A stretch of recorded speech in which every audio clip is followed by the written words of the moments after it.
il faut faire attention parce que sur le plan thérapeutique, ce que l'on est en train de voir, c'est que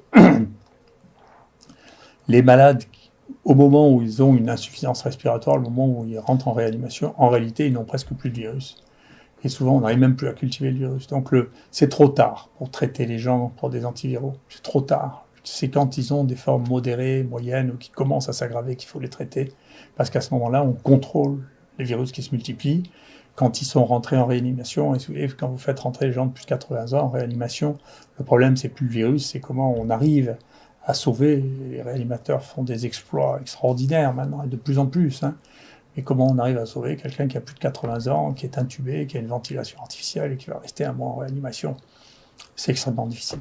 Donc, moi, je plaide pour qu'on commence à traiter les gens avant. Et il y a des choses qui peuvent faire suspecter que l'on est malade, en particulier quand on ne sent plus les odeurs, ce qu'on appelle nous une anosmie, quand on ne sent plus le goût du sel, nous on appelle une agosie, eh bien, c'est souvent associé avec cette nouvelle maladie. C'est probablement ces gens qu'il faudra tester en priorité.